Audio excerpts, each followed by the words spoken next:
नमस्कार मित्रांनो, मुरंबा या मालिकेमध्ये आपलं स्वागत आहे. आता रमा रडत असते हे अक्षयला माहिती आहे. अक्षयने फोन लावलेला असतो मंदिरात जाऊन. ए रडूबाई, अजूनही रडतेस का? गंगा जमुना वाहताय का? प्लीज अक्षय, असं माझ्याशी बोलू नका. हा माझ्याशी असं गमतीशी बोलावं हा विषय नाहीच आहे. का माझी गंमत करताय तुम्ही? हा सिरियस विषय. हो बाई हो, मला माहिती आहे, पण असं रडत बसून काही होणार आहे का? आणि तूच म्हणाली मंदिरात जाऊया, जोडीने अभिषेक वगैरे करूया म्हटली ना. मी मंदिरात आलोय, तर काहीच करायची इच्छा नाही आणि प्लीज मी येऊच शकत नाहीये पूजेसाठी. कळस संपले असंच वाटायला लागलंय. अक्षय म्हणतो, रमा वेडी आहेस काय ग? तुझ्याबरोबर आत्ताच्या आत्ता पूजेला बसायचंय, अभिषेक करायचाय म्हणजे करायचंय. बाबांवर जे संकट ओढावलं होतं बरोबर, त्यासाठी अभिषेक करेल असं देवाला सांगितलं होतं. माझ्या बाबांवर संकट येऊ देऊ नकोस. आता शब्द द्यायचा आणि माघारी घ्यायचं तुला पटतंय का? आणि देवाला असं खोटं ठरवायचं असतं का? मला काहीच माहित नाहीये, तू येते आणि आपण अभिषेक करतो. हे बघा अक्षय, रमा मला काहीही सांगायला जाऊ नको, मला आत्ताच्या आत्ता इथे हवी आहेस तू. अक्षय बोलत असतो, मला माहिती की तुझं मंगळसूत्र वाढलंय म्हणून तुला त्रास झालाय, तुला अजिबात आवडलेलं नाहीये. पण तुला आवडणं नाही ठीक आहे, पण एका नवऱ्यासाठी हा अपशकुन असतो. त्याच्या माझ्या जीवाचं काही बरं वाईट झालं तर काय? मला जर काही झालं तर काय? त्याचं काही देणं घेणं आहे का? तुम्ही काय बोलता अक्षय? तुम्हाला तरी कळतंय काही? असं बोलायचं असतं का? प्लीज असं काही बोलू नका अक्षय. चूप असं काही बोलायचं नाही. चुपचाप रडणं बंद करायचं, तयार व्हायचं आणि मंदिरात यायचंय. मी मंदिरात वाट बघतोय. पूजेला सांगून तोपर्यंत पूजेची तयारी करतो. पटकन निघायचंय, अजिबात वेळ वाया घालवायचा नाहीये. इकडे बाबांची गाडी घेऊन आलेली असते, सामान वगैरे आणायचं असं त्यासाठी. अशी चाललेली असते की लगेच स्कूटर बंद पडलेली असते. आता परत चालू करते तर ती चालूच होत नसते. आता काय झालंय हिला? एवढं ऊन लागतंय. खटारा मुकादमांची खटारा गाडी, काय गाडी सुरू सुद्धा होत नाहीये, अचानक बंद पडलीये.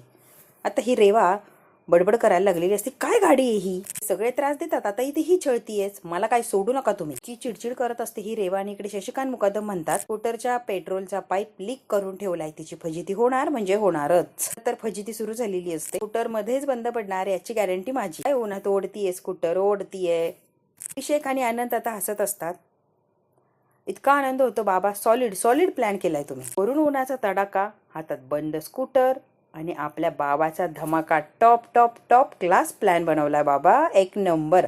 आनंद फार कौतुक करत असतो बाबांचं. बाई इतक्या वेळा चालू करण्याचा प्रयत्न करत असते, चालू बंद चालू बंद. स्कूटर काय चालू व्हायचं नाव घेत नसते. चिडलेली असते ही रेवा, इतकी चिडलेली असते, इतके हाल चाललेले असतात तिचे इकडे. आता ती हेल्मेट वगैरे काढते, कारण उन्हाने फार गरमी झालेली असते तिला. आणि ती आता फोन लावायचा प्रयत्न करते, माझ्या मदतीला कोणी येतंय का म्हणून. तर तिचं फोन नेटवर्कच नसतं तिथे. सगळ्या बाजूने अडकलेली असते ही रेवा. एक तर स्कूटर बंद पडली, ऊन लागतंय, कोणाला कॉन्टॅक्टही होत नाही. आता तिच्याकडे काहीच शिल्लक नसतं, पर्यायच उरलेला नसतो. गाडी ढकलत बसावी लागणार आहे मला. ढकलत जावी लागणार आहे. कुठे अडकवलं या मुकादमाने त्यांचं त्यांना माहिती. या मुकादमांना सोडणार नाहीये. एकेकाला मी अशी बघून घेणार आहे ना. खूप चिडचिड करत असते ही रेवा. पर्याय नसतो, स्कूटर आता सोडता येत नसते, तिथे लोटायलाच लागते. कोरडा पडलाय, आजूबाजूला काही दिसत सुद्धा नाहीये. Please help me, please help me. मग आता इकडे तयार होऊन आलेली असते मंदिरात. अजिबात वेळ व्हायला घालवत नाही आणि लगेच मंदिरात येते. म्हणते, का असं बोललं फोनवर? मला वाईट वाटलं ना? कोणाची भाषा केली? तुम्हाला काही कळतं का अक्षय? मी काळजी एवढी टेन्शन मध्ये आणि तुमचं काय चाललंय हे भलतं. सॉरी, माझं चुकलं. मी नसतं बोलत तू आलीच नसती. बाजूला सारून आलीस की नाही, मला हेच हवं होतं. चेहरा छान हसरा ठेवा. सगळी तयारी झाली, पटकन अभिषेक करूया. चला चला चला. अक्षय रमा जोडीने चाललेले असतात, कारण अभिषेक करायचा असतो. आता मंदिराच्या बाजूने गाडी लोटत लोटत लोटत तिथपर्यंत आलेली असते. अरे वा, दमलेली असते, चिडचिड करत असते आणि त्यात तिला तहान लागलेली असते. म्हणते, उन्हाने माझा जीव गेलाय. मंदिराच्या आसपास गाडी रिपेअर करणार कोणी दिसत सुद्धा नाही. लागणार मला कोणी भेटतंय का? तिथे झाडाखाली तिने गाडी लावलेली असते, कारण ऊन इतकं असतं की तिला काही सुचत नसतं.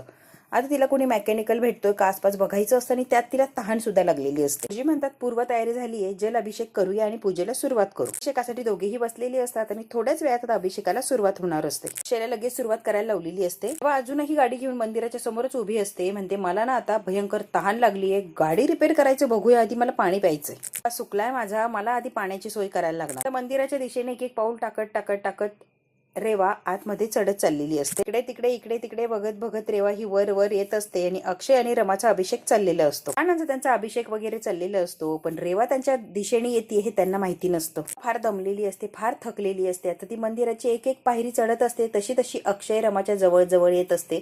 यांचा अभिषेक छान शांततेत पार पडत असतो. अगदी मनापासून पूजा चाललेली असते. पण आता रेवा येत असते, अगदी जवळ जवळ आलेली असते अक्षय आणि रमाच्या. पूजा वगैरे जवळ जवळ उरकतच आलेली असते. त्याला थांबते. रेवा इकडे तिकडे बघते, कुठे मला पाणी वगैरे मिळतंय का. तर समोरच अक्षय आणि रमा अभिषेक करत असतात. काहीतरी बघते आणि तिला असं धक्का बसलेला असतो. समोर ती बघतच थांबलेली असते की हे काय चाललंय समोर. अगदी समोरच बसलेले असतात ते रेवाच्या, आणि रेवा आता काहीतरी बघून थबकलेली असते की हे काय. ते मनापासून अभिषेक करत असतो आणि रमा त्याला साथ देत असते. सगळं काही छान चाललेलं असतं. पण आता ही रेवा आलेली असते आणि आश्चर्यचकित होऊन समोर बघत असते. त्याचा अभिषेक चाललेला असतो. बरोबर यांच्या मागे एक जोडपं असतं. ते पाया पडायला आलेलं असतं देवी आईचं. देवीचं ते आशीर्वाद घेत असतात. त्यामुळे रेवाला अक्षय आणि रमा बिलकुल दिसत नाही. तिला फक्त ते जोडपं दिसलेलं असतं आणि अक्षय आणि रमा त्या दोन माणसांच्या मागे झाकून गेलेले असतात. रेवा बघतीये समोर, पण अक्षय आणि रमा तिला दिसलेलेच नसतात. त्या लोकांच्या मागे ते झाकून गेलेले असतात.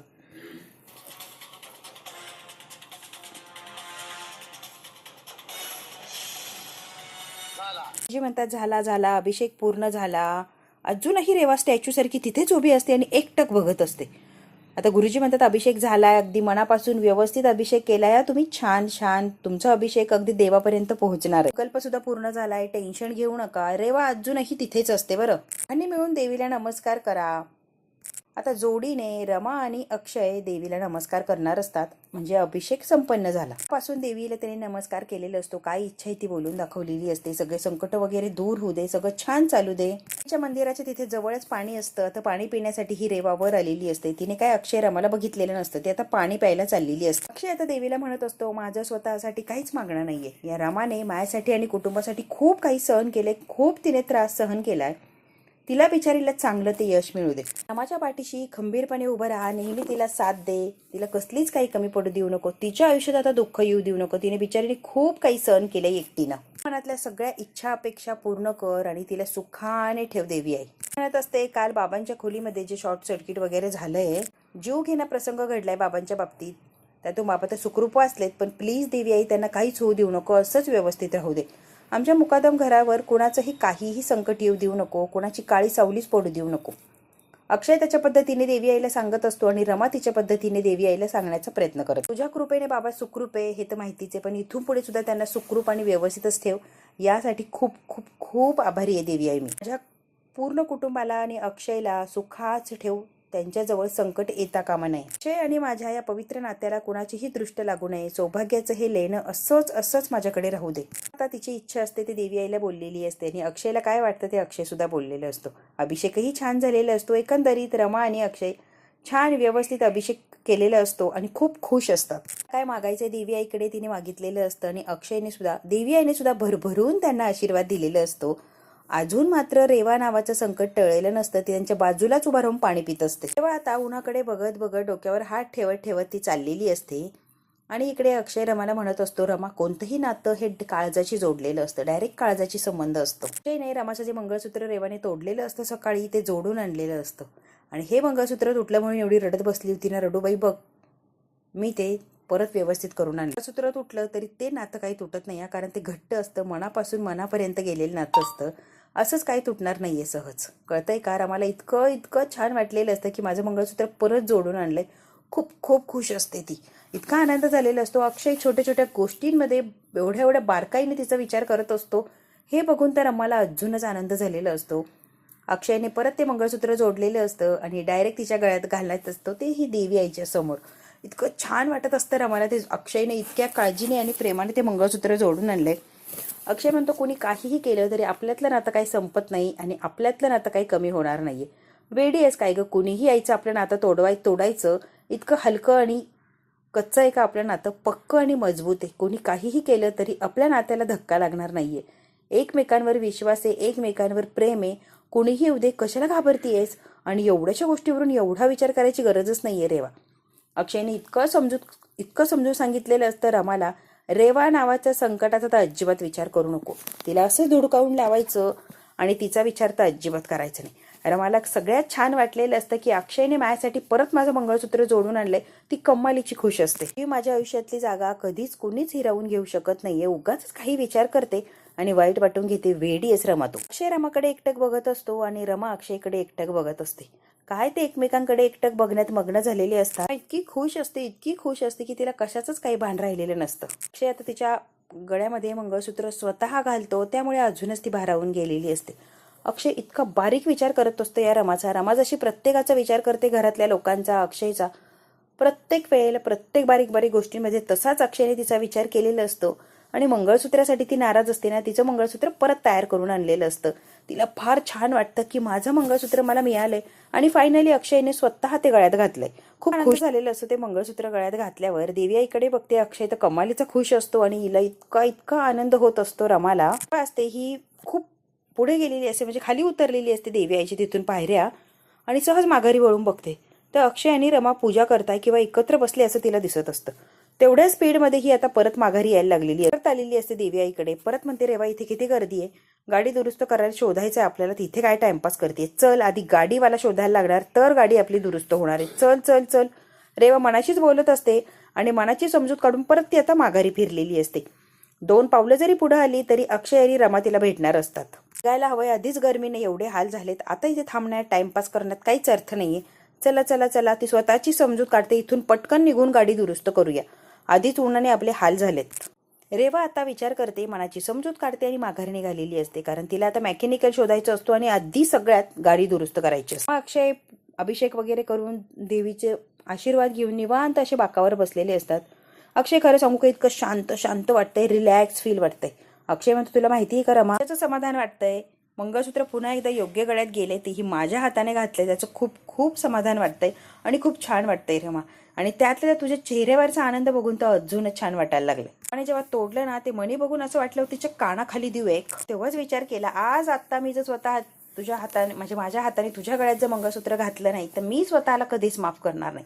मी त्या क्षणाला ठरवलं होतं हे रिपेअर करायचं आणि तुझ्या गळ्यात घालायचं म्हणजे घालायचं. आणि योग बघ की देवी आईच्या साक्षीने तुझ्या गळ्यात मी मंगळसूत्र घातलंय रमा. देवी आईने पुन्हा एकदा आशीर्वाद दिलाय आपल्या नात्याला. त्या घरात जेव्हापासून रेवा आली ना इतका त्रास दिला, इतकं टॉर्चर केलंय तिने मला, आणि सगळं मी सहन केलं, काहीच म्हटलं नाही. पण आज तिने जेव्हा काय टॉर्चर केलंय, माझं गळ्यातलं तोडलंय, त्याच्याने इतकं वाईट वाटलं, इतका राग आलाय ना मला त्या रेवाचा की लिमिट नाहीये.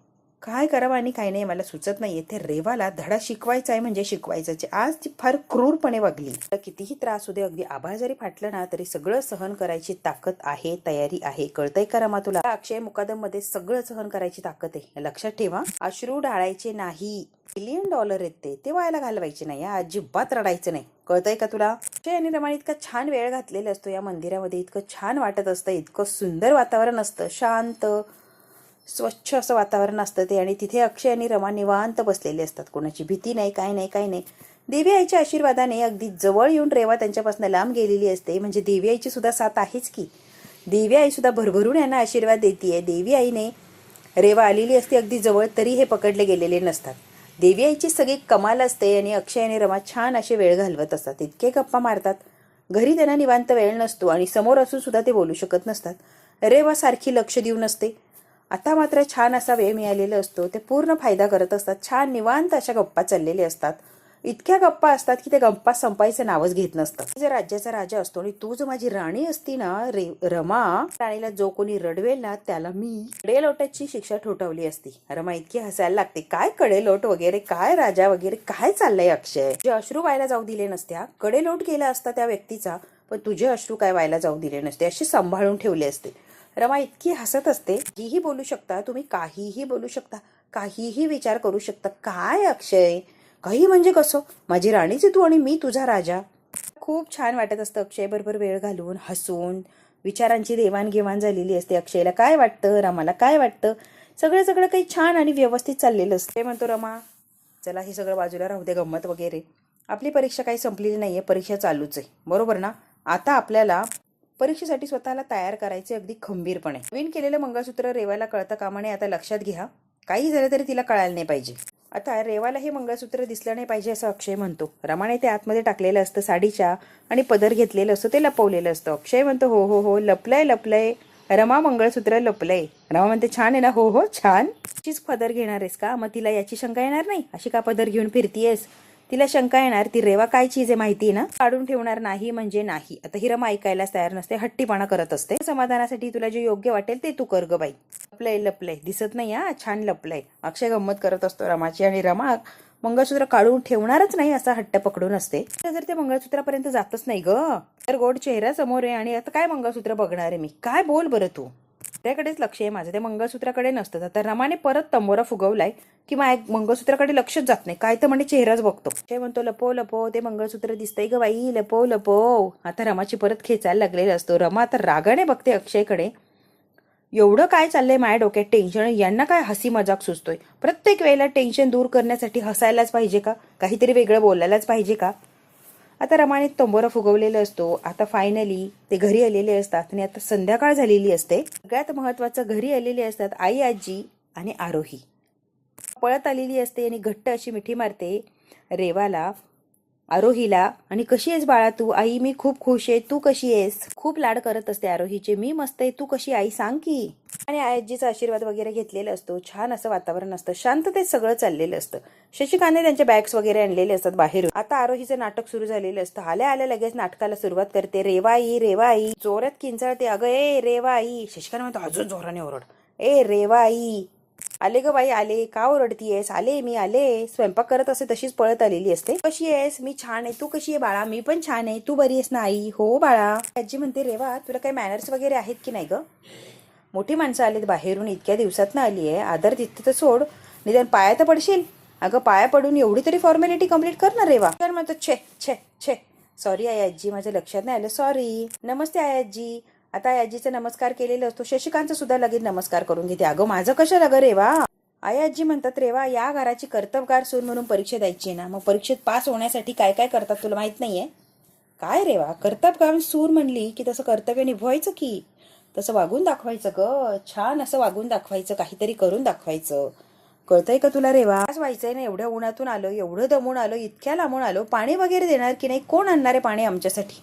आणणार का पाणी? मी आणते आई आजी पाणी. कामं करून तिची पाठ दुखते ना, मी आणते पाणी. पाणी देशील ग, पण पास कोणाला व्हायचंय, तुला की तिला? रेवाला व्हायचंय ना पास, मांडू दे की तिला पाणी. आणते मी पाणी, डोंट वरी. आता रेवा पाणी आणण्यासाठी गेलेली असते. एवढं बोलून झाल्यावर पाणी आणते. आता अभिषेक आलेला असतो, अनंत आलेला असतो. छान आरोहीला बघून सगळेच खुश होतात. आरोही अक्षय आणि रमाबरोबर बोलत असते. तेवढ्यात काय रेवा पाणी घेऊन आलेली असते. आरोही म्हणते मला भेटायला एकदा सुद्धा आली नाहीये तू. रेवा म्हणते अक्षय रमा तुम्ही तर म्हणाला होता मला. जागेवर पकडली गेलेली असतात. काय बोलावं आणि काय नाही यांना सुचत नसतं. मी तर म्हटलं होतं ना रमा आरोहीला भेटायला जाणार आहे, मग ही कशी म्हणते एकदा पण भेटायला आली नाही? रमा गेलीच होती ना भेटायला. असं काय बोलतीस रेवा तू? तू आजारी होती, बेडवर पडून होती, ताप उतरत नव्हतं तेव्हा आली नव्हती काही? बाई भेटून गेली. हो बाळा आले होते ना मी. टेडी पेर आणलं होतं, आठवतंय का तुला? अक्षय रमा सावर सावर करून घेत असतात सगळ्या गोष्टींची. ताईला दिलं ना जाता नाही, टेडी पेर आईनेच दिलं होतं. आता आरोहीच्या लक्षात आलं की आता ड्रामा करायचाय. ती जे बोलून गेली ते आता व्यवस्थित करून घ्यायचंय सगळं. जी म्हणते आजारपणात नाही राहत गोष्टी लक्षात बाळा, ते बाणावर असतो. बरोबर आहे, बिचारी आजारीच तेवढी होती ना. म्हणते अक्षय एक मिनिट, तुला कसं माहिती रे रमाने आरोहीला टेडी दिला? तुला एवढं डिटेल मध्ये कसं माहिती? मुंबईला होता मग तुला कसं माहिती टेडी आणलाय आरोहीसाठी? आजीने फोनवर सगळं सांगितलं ना रे, तिथे काय घडलं काय नाही. आजीने फोनवर डिटेल मध्ये सांगितलं होतं. वरून एकट्याने फोन लावला ना, तुम्ही येतोय मग तुम्हाला दोघींना पिकअप करू का, येणार का माझ्या बरोबर? ही आम्ही इथेच राहणार आहोत, आम्ही काही येत नसतो. आरोही नीट बरी होऊ दे मग आम्ही येतोच की, आम्हाला नाही यायचे तुझ्यासोबत, तू जाऊ शकतोस. आजीने सांगितलं. रमा आली होती, रमाने गिफ्ट वगैरे आणले. म्हणते अक्षय ते जाऊ दे रे सगळं, बॉम्बे हायकोर्टात केस चालू होती त्याचं काय झालं तुला काय सांगू आजी मी. आता मंगळसूत्र दिसत असतं. शशिकांत तिला खुणवतात रमाला की मंगळसूत्र दिसतंय. पटकन ही ओढणी घेते आणि मंगळसूत्र झाकते. शशिकांत म्हणतात कसं आहे ना, नजर काय तीक्ष्ण आहे तुला काय सांगू आई मी. एक सारी गोष्टी अशा टिपून काढते ना ती, एक नंबर नजर आहे तिची, तीक्ष्ण आहे बरं. थँक्यू बाबा थँक्यू. म्हणते जेवणाची तयारी झाली आहे, तुम्ही सगळे फ्रेश व्हा, मग आपण सगळे सोबत जेवायला बसू. इतका राग येत असतो पण सगळ्यांच्या समोर इतकी हसते. फार आनंद झालाय आजीला आरोहीला बघून. अशी कौतुकाने बोलत असते की बस. आजी म्हणते अरे वा झाली जेवणाची तयारी? बर म्हणतो छान करते बरं स्वयंपाक, खूप छान करते. चल हातपाय धुवून घे चल बाळा. आता रमा तिला आतमध्ये घेऊन जात. काय म्हणतो आई बऱ्याच दिवसातून आली आहे, किती वाट बघत होतो. मी पण वाट बघत होते ना, मी कधी इथे येते. शशिकांत आणि आई आता बोलत असतात आणि अक्षय त्यांच्या गप्पा ऐकत असतो. आता शशिकांतने दुसरा ड्रामा सुरू केलेला असतो. माझ्या पोरी बरोबर काय झालं, नाजूक पोरी बरोबर काय झालं, काय झालंय बाबा? अगं रेवा तुला काय सांगू ग. आणि शशिकांत ड्रामा करत असतात. रेवा म्हणते जे काही आहे ना ते स्पष्ट सांगा ना, फिरून फिरून बोलू नका प्लीज बाबा, आहे ते सांगून टाक. असं नाही सांगू शकत मी तुला. मग कसं सांगू शकताय? तसं सांगा, पण सांगा. तू काय केलंस काल? काय केलंय बाबा? मी सामान आणायला गेले होते. दुसरं काय केलं? जे मित्र येणार म्हणून मी सामान आणायला गेले, मित्र आज येणार आहे का? शशिकांत म्हणतात काल केलंय तू कृत्य, पण तुला माहितीच नाही ग सत्य. बाबा काय ते स्पष्ट बोलू ना, असं कोढ्यात बोलू नका, मला काहीच सुचत नाहीये. मला कळतच नसतं शशिकांत मुकादम काय सांगण्याचा काय सुचवण्याचा प्रयत्न करतात आणि आता वेडी झालेली असते. त्यांचं कोढ्यात बोलणं ऐकून तिला आता चक्कर यायला लागलेली असते. आहे सत्य, तुला एवढंच सांगू शकतो सत्य, पुढचं काय आहे तू समजून जागं पोरी. शशिकांत काय नाटक करत असतात, फिरून फिरून फिरून तिला सत्य काय सांगत नसतात आणि विचार करून तिच्या डोक्याचं अगदी भरीत झालेलं असतं की मी काय गुन्हा केलाय असा की शशिकांत एवढं पगळ लांबवत आहे. त्यांनी इतकं बोलून बोलून गोल केलेलं असतं, पण मेन पॉइंट काय तिला सांगितलेलं नसतो. रेवाला आता बाहेर पाठवलेलं असतं काहीतरी शोधण्यासाठी. तू स्वतः सत्य बघून घे ग बाई. रेवा आता कंटाळते शशिकांतच्या गोल गोल गोल गोल बोलण्याला आणि शेवटी बाहेर काय ती स्वतः बघायला गेलेली असते. ती जशी बाहेर जाते शशिकांतला फार आनंद होतो. भाग इथेच संपलेला असतो. पुढच्या भागात काय होणार अगदी थोडक्यात बघूया. ही जी रमा असते ती प्रॅक्टिस करत असते तिची आणि तिच्या गळ्यामध्ये मंगळसूत्र असतं. रेवा येते आणि समोरून ते मंगळसूत्र बघतेस. तुझ्या गळ्यात हे मंगळसूत्र काय करतंय ग? काढून टाकलं होतं ना काल. रेवा चिडलेली असते आणि लगेच अक्षयकडे येते. ती रमा आहे ना, रमा माझ्या डोक्यात जायला लागली आहे. या घरात सौभाग्यवती असल्यासारखं वावरतीये. मला ना डोक्यात जातीये ती. मंगळसूत्र काढून फेकलं होतं, परत तिने मंगळसूत्र घातले. अक्षय म्हणतो रेवा मग काय करायचं, म्हणजे तुझं काय म्हणणं आहे, आपण काय करायला हवंय? मंगळसूत्र घातलंय ना ते ओढून काढून आणायचं, आत्ताच सांगते मी. काल तोडलं होतं तिने, परत ते जोडलं, परत घालून फिरतीये. काही झालं तरी अक्षय तिच्या गळ्यातून ते मंगळसूत्र काढायला पाहिजे म्हणजे पाहिजेच. अक्षय म्हणतो रेवा असलं काही करणार नाही, या मंगळसूत्र तोडणार वगैरे नाहीच आहे. मी कोणाच्याही गळ्याला हात घालून ते मंगळसूत्र तोडू शकत नाहीये. इतकं पाप तर मी करणार नाहीये. म्हणजे तुझं माझ्यावर प्रेम नाहीच आहे ना अक्षय? नाही नाही, दाखवून दे की तू अजूनही रमावर प्रेम करतो, रेवावर प्रेम करतच नाही. कारण माझ्यावर जर प्रेम करत असता तर काहीतरी केलं असतं, माझ्या सांगण्यावरून ओढलं असतं ते मंगळसूत्र. जर माझ्यावर प्रेम करत नाही तर मुकादमांच्या घरात राहून मी काय करू? नाही तू सांगच अक्षय. माझ्यावर जर प्रेमच करायचं नाही तर मी कशासाठी राहू मुकादमांच्या घरात? अभिषेक म्हणतो तू जर या घरातून गेली ना वहिनी तर रमाला या घरात मोकळं रान मिळेल, पण तू जा जा. आता मयुरीला आणि आनंदचा या आभ्याचा इतका राग येत असतो. राग आलाय ना, हक्क आहे तुझा, अक्षय तुझा होणारा नवरा आहे, येऊ दे की राग. राग आणि हे घर सोडू नकोस. काहीही झालं तरी कळतंय का तुला वहिनी? आणि काहीही सांगितलेलं असतं आणि इथेच राहा असं सांगितलेलं असतं तिला. ती मूर्ख सुद्धा म्हणते की हो मी इथेच थांबणार, मी काय कुठे जात नसते. काय म्हणतो इथेच बसायचं ठाण मांडून.